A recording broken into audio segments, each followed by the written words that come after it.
muted, please note that I am going to mute you and ask that you utilize the chat feature to ask any questions during this Webex session. You do not need video for this session, so you are welcome to mute your video. So the first thing I'm going to do is give you an overview of our year-long internship process. We place all of our candidates, whether they're undergraduate or graduate, in year-long internships, and this also includes our candidates that are in their own classrooms. You just you complete the internship requirements in your own classroom. And so those of you who need placements, the purpose of the year-long internship is for you to complete your clinical hours for your assignments in your spring 2020 coursework in the same setting in which you will student teach. And so the purpose is for us to find out where we should place you for student teaching so that you can also complete your course clinicals and get to know the clinical educator you'll be working with, the students that you'll be working with, and the school that you'll be working with for your placement. And so I'm here to talk to you about what that process will look like, what our policies around the placements are, and how you'll receive your placement confirmation. If you already have your placement, we'll also talk about what's required of you, because there are still requirements for your placement. So whether or not you have your placement or not, we do require 2 orientations. For those of you who are participating, most of you are participating in online courses. We do those orientations both on-site and remotely, so you can participate in a similar Webex session. And they are mandatory because there are policies around both year-long internship and student teaching orientations, even if you have your own classroom. And part of them have to do with what documents do you use during the year-long internship? How are you supported during the year-long internship? And we also talk a little bit about what happens if you have a placement change. So if you're currently employed and you change locations, or if you're not employed but you hope to be employed, what do you do in those situations? So they take place in, the year-long internship orientation will take place in early December. We go over expectations for the semester. And for the year-long internship, it follows UNC Charlotte's calendar. And the difference between the year-long internship and student teaching is that for the year-long internship, you're basically completing your clinicals. You're there based on the coursework requirements. So if your course requires you to do 10 hours of clinical experiences, that's what you'll do that semester at your site. Most of you have about 30 hours or so of coursework. It just depends on how many courses you're taking. And there are hours specific to the courses. So I am not the person to answer the questions around how many clinical hours do you have to have. There's no requirement for our office. It's all tied to the courses that you have.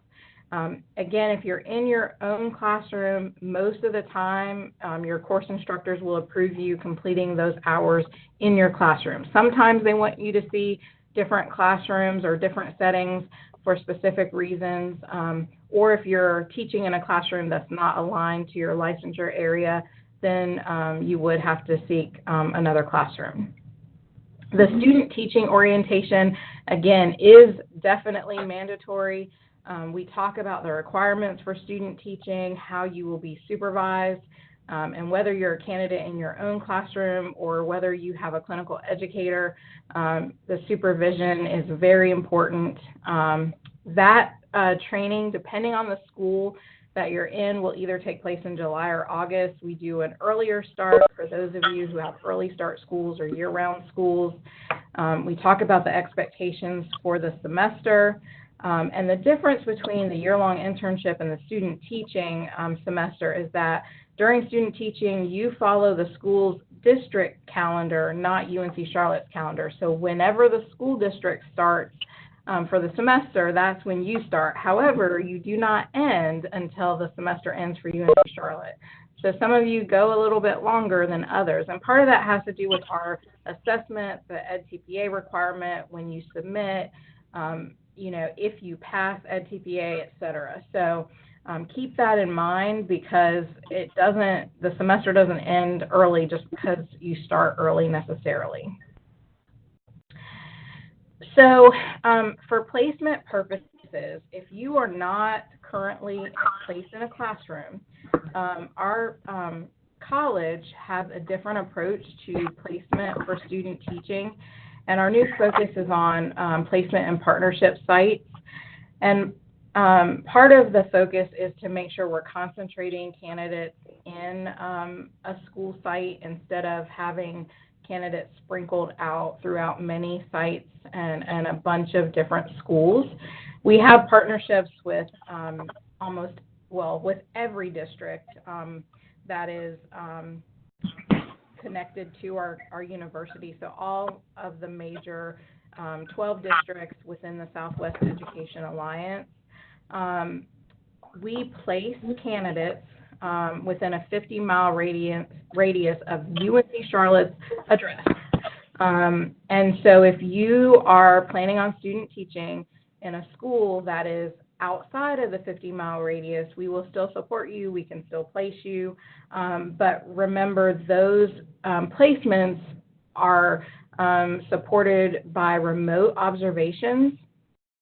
And that means that you will be observed through the use of technology. And that also includes seminar support.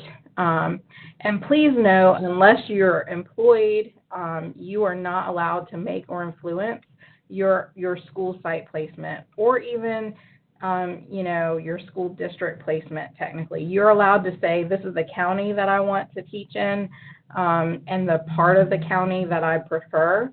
But our office then takes that into consideration when we begin working on placements. And you're going to sign a placement policy. And without that, we cannot place you for the year-long internship or student teaching. And that policy will be emailed to you, and you can sign, scan it, and email it back to our office, or you can drop it off if you happen to be on campus.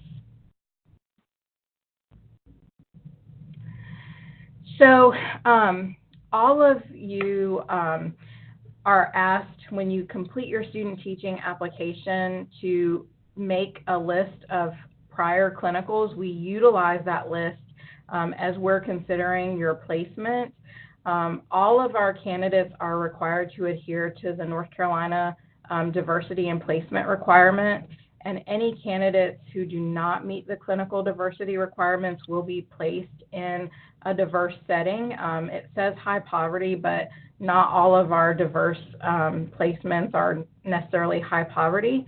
Please know that if you are a lateral entry or resident candidate in your own classroom, you're exempt from this requirement, but all other candidates are not exempt, and you must be placed in a diverse placement. If you have questions about what that entails, it can be found on our Office of School and Community Partnerships website. It is osacp.uncc.edu, and you'll look under resources and then diversity in placement. So if you are a resident candidate, you can complete the internship requirements in your current classroom. We have to have a partnership agreement in place with your current school and or district. So if you are in a major school district that has worked with student teachers from UNC Charlotte before, we already have a partnership agreement in place. All the major school districts surrounding UNC Charlotte have current agreements in place, and those districts: CMS, Cabarrus, Union, Gaston, Cleveland, I'm probably not going to name them all, Anson, Lincoln, all of the major school districts that are surrounding our university have a partnership agreement in place. The schools that may not have a partnership agreement in place are private and charter schools. We have a lot of agreements in place with them, but not all.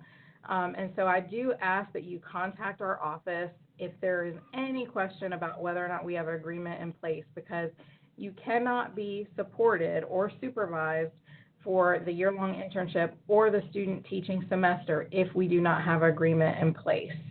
It's very easy to put one in place as long as your school is willing to sign off on it. And because sometimes supervision is through remote observations, it is critical that we get that started. Also, it allows us to come into your school site and provide support to you, and also explain the requirements for student teaching, and let the principal know that he or she must sign off on the final documents for your license.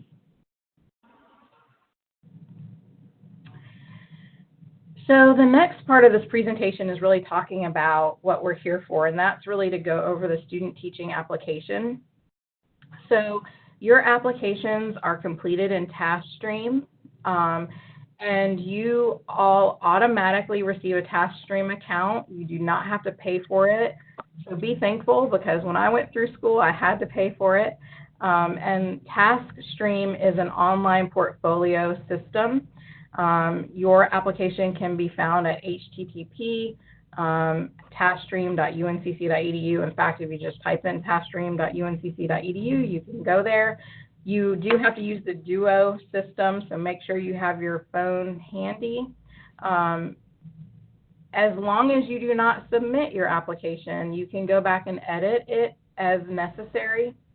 There are a couple of things about the application that may or may not apply to you and your program that I do want to talk specifically about. For those of you that, I think everyone here tonight is probably middle secondary, but if for some reason we do have any elementary on there on this Webex, you do need to specify grade level. It'll allow you to specify K2 or 3-5. One of the things that candidates were not doing is they were not listing any special circumstances. And per our placement policy, if you do not list special circumstances, we cannot consider them at the time of placement. And so what would happen is you get your placement, and then the day after, it would, we'd get an email that said, I need an early start school. Well, we can't change your placement after we've worked on, 500 student teaching placements. Trying to find somebody else a placement after that is pretty much not going to happen. And we pretty much place you, and then we go into a whole nother application period. So it's really, really hard to find additional placements after we've placed you. We do ask you to complete your application by September 23rd. It is not a long, arduous application. The hardest part is uploading your resume, which most of you probably already have completed because some of you probably are looking for positions. And then there's an autobiographical statement that you type into the application. So those are the two hardest parts of the application. I will let you know on the application there are some specific sections that I want you to pay attention to. The first is if you are a teacher assistant and you are planning on staying at your same site, we do have, the state of North Carolina does have policies in place that allow teacher assistants to be paid during student teaching if the district and school agrees to it, and if you are seeking a degree or license in the area in which you are currently employed. So if you're a secondary teacher assistant and you are currently being and you're currently in the same school, what we do ask is that you be placed in another subject or area so that you're not being asked to do your teaching assistant duties while you're student teaching. So your principal has to agree that you will be released from your teacher assistant duties while you're student teaching, because the state does require a 16-week internship. So there is an attachment that says teaching assistants only. It's kind of on the left-hand side of the application. And you will click there. You'll download that PDF. You'll sign it. You'll have your principal sign it. And you'll have your clinical educator sign it. And then you'll send that to our office. And that gives us permission to allow you to student teach at your school. If you are a teacher assistant, but you know you can't student teach at your school, please do not complete the application as a teacher assistant, because we're going to place you based on how you complete your application. So that's really important, because if you are a resident candidate, but you complete the application as a graduate certificate candidate, then we're going to place you as if you don't already have a position. If you're a graduate certificate candidate, but you complete it as a resident candidate and you do not have a position, we're not going to give you a placement. So even if you say, you know what, I'm really thinking I'm going to get this job and I'm really sure I'm going to have a placement, you still need to fill it out as if you don't have a placement. In the comments under special circumstances, say, I've applied for positions, and then let our office know when you've secured a position. Once you have secured a position, your principal has to put in writing that they agree to allow you to student teach. And so that is really critical for all our lateral entry and resident candidates. In order for us to be able to supervise you, your principal must put in writing that they they agree to allow you to student teach during the student teaching semester. So by the end of next semester, spring 2020, we must have in writing that your principal is agreeing to allow you to student teach, and they allow our members of our office to provide you supervision. So there's a couple of questions. For example, do you need to upload a resume if you're already a full-time teacher? And if you're already teaching full-time, how do you complete the application? You complete the application just like everyone else, because we need to know that you still have to be supervised, and we need to know where you need to be supervised. Everybody has to student teach, whether you're in a classroom or not, and we need to know where our site coordinators have to go to supervise you. The student teaching application allows you to be supervised, whether you have your own classroom or not. The purpose of the resume is twofold. Number one, we offer you support with your career. So we have a lot of situations where our candidates who are currently employed decide, okay, I like this school, but before they finish the program, they decide they want to transition to another school. Well, the resume helps us send that information to the new school that they're being placed in.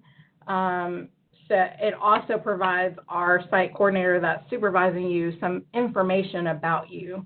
So that's the purpose of the resume. And if you are not within 50 miles, you still follow the same process. You still complete the application. You list your address. You list your 3 top choices for county placement. You don't put school district. You put county and area of the county. And so that's really important. If you are full-time teachers, you fill out the application as a lateral entry resident candidate, and it'll say resident lateral entry. And that's how we'll place you for student teaching. This slide is really important, because if anything, when it gets to student teaching, no matter what type of candidate you are, whether you're a resident candidate in your own classroom, or whether or not you are a candidate who needs a placement, you have to maintain the minimum GPA in order for us to supervise you and in order to move forward into the student teaching semester. And so we want to tell you this up front so that you make sure that you know if you do not have the minimum GPA during before the student teaching semester starts, we cannot move forward with supervision, and you would have to take additional courses to get the GPA up, and then we will have to move forward with student teaching in another semester. And most of you do not have minor requirements, for if you're a graduate certificate student, and you're not in your own classroom, we only require 1 or 2 diverse clinical settings. It just depends on the number of semesters. So if you're in a 3-semester program, we generally only require 1 diverse placement. So I see some questions, so I'm going to try to answer them. If you're a teacher assistant, it says in a different grade level, what should you do about placement? And I'm not sure I can answer that because if you're a teacher assistant at a school that doesn't offer the level or the subject that you're teaching, you would have to be placed at another school.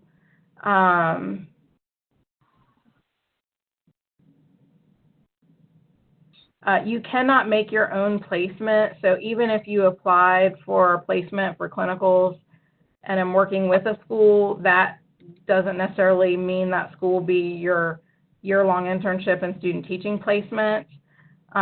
You cannot make or influence your student teaching placement unless you are employed. Then you're employed for your placement. But other than that, you cannot make or influence your placement. You're going to sign a policy twice. You're going to sign one in your student teaching application, and you're going to sign one that allows us to place you, saying you absolutely understand this policy. And the reason being is we've had a lot of issues with students trying to influence their own placement, and we can't allow that. It's unethical. And because we have so many students that we have to place, we really try hard, if you get your application in on time, to support you and try to get you near where you want to be. But be mindful of the fact that a lot of schools have different hours. We have to place you with clinical educators who meet the state requirements, who have been through training, who really want to host candidates. So there's a lot that goes into our placement of candidates. And the year-long internship, yes, it begins in January after winter break. So for licensure exams, we encourage you to complete your licensure exams prior to student teaching.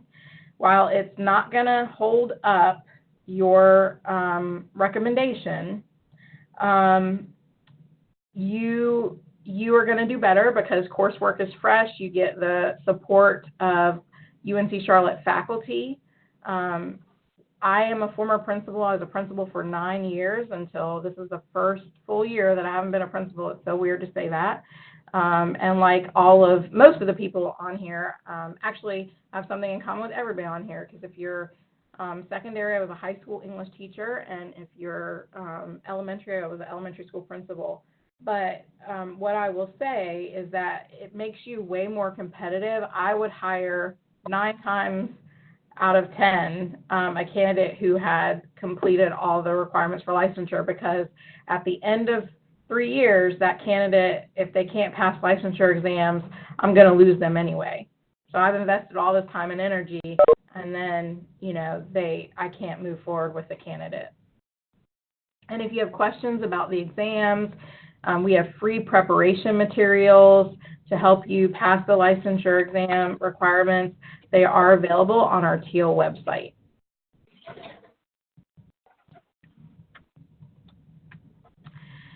So now I want to talk about EdTPA. I know most of you are also going to hear about this next week as well. or it might be the week after, but I think it's next week.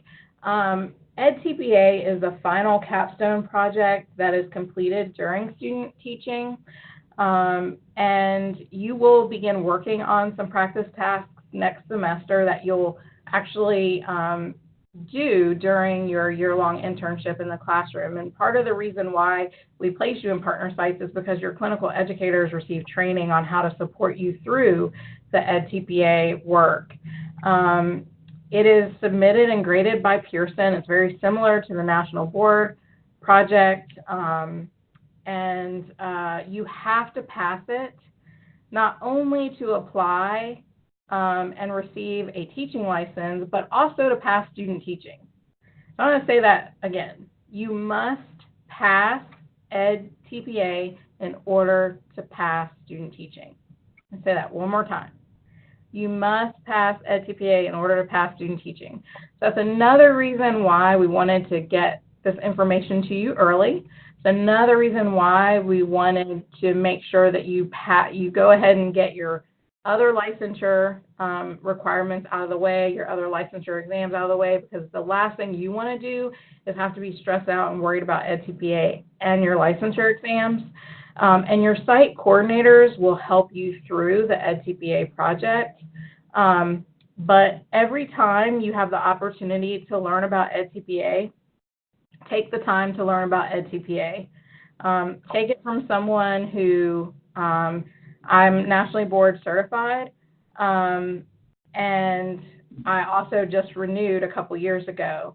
And, you know, I renewed because it was really hard the first time, and I was like, I'm not going to lose it, so I'm going to renew it. But please make sure that you participate in all the supports that our office provides and that your department provides to help you through EdTPA. And we want you to be successful. The last thing we want you to do is have come this far, get to student teaching, and then not be successful. So for next steps, on the application, it is going to say, you know, that you have to meet with a member of the Office of School and Community Partnerships. This is your meeting. There is no other required meeting. So let me repeat. On your student teaching application, there's going to be a little checkbox that says you have to meet with a member of the Office of School and Community Partnerships. This WebEx that you're attending tonight is your meeting. You do not have to attend another meeting. Your advisor has given you clearance because you've attended this meeting to complete your application. We will check your progress, your grades. We will check to make sure that you're on track, that you've taken all the courses necessary to student teach. And so if there are any issues, if you decide, you know what, I am not going to teach student teach in order, I may not student teach in fall 2020, let our office know. We will work with you. That happens all the time. And we're happy to support you and talk you through what another semester might look like or reserve your placement. So your next step is to read and sign the placement policy. I will email that to you. When you signed on, you should have registered with your email address. Hopefully it was your UNCC email address, and I will send you an email with the placement policy for having attended tonight. And then I will put in there where you can either fax or scan it via email back. You can also take a picture after you sign it, as long as we can read it. And what I suggest you do is actually just write your name and sign under it, because we need to know who you are. If you sign it and we can't read your signature, then we can't account for who you are. So make sure that you're writing your name as it appears at UNC Charlotte. So if you go by a nickname, don't use your nickname. Use your first and last name as you are registered for the courses that you're taking. And then date it, and you can take it, like I said, take a picture, you can scan it, you can email it, however, whatever's easiest for you. Just make sure that we can read it. And make sure to get it back to us by the 23rd, because we will not start working on your placements if we do not have that. So I have some additional questions that I'm going to read. So student teaching is different from your current clinical observations. You do not have to complete an application for clinical observations. You do have to complete an application for student teaching. And even if you're in your own classroom, you must complete a student teaching application. Your site coordinator will be assigned after all placements are made. Even if you are outside of the 50 miles, you still get a site coordinator. You never know when we're going to pop up. We like to take road trips. So even if you're outside of 50 miles, if we're going to a conference, my family lives on the coast, so sometimes we are, having to travel to the coast, and that's fine. I don't know if it was someone in this group or another group, but somebody lived in Beaufort County, and my family is not far from there. So we love to pop in and see how people are doing and see how we can support you. And so while most of the observations will be remote, all of us are trained to support you remotely. We also sometimes pop up if we can to visit you. And we go both east and west. For the internship semester, I don't know if you were on here when I said this, but the hours involved are determined by the courses you take. So they're not dictated by our office. And because we have people on this Webex that are in a lot of different programs, I cannot answer that. However, there is not one program that I'm aware of that has more than 30 hours of internship hours. So it varies by courses. If you're taking one course, it might be 15. If you're taking two, it could be 30. And so I'm just not sure. I can't really answer that because it really depends on the course you're taking and the number of courses you're taking. So here is our contact information. This is our main phone number, and then our office email, oscp-coed@uncc.edu. And we encourage you to use that email just because it goes to a bunch of us, not just one person. And that way we can all be responsive if you have questions. That is also where you will email your partnership agreement. I'm sorry, not partnership agreement, your placement policy once I email it to you. So I'm going to see if there are any more questions. I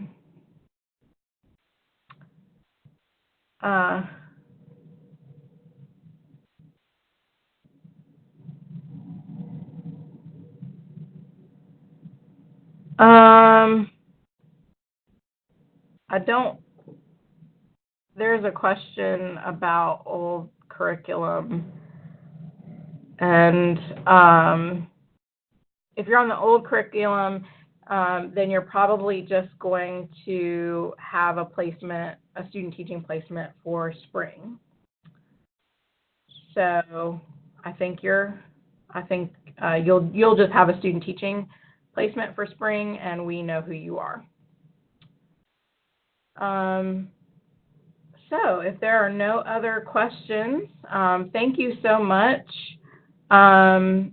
for attending. If you're meeting with your advisor, it is completely up to you as to whether or not you want to complete the application before you meet with your advisor. Just know that you can edit your application. You do not have to submit it. You can get started on it.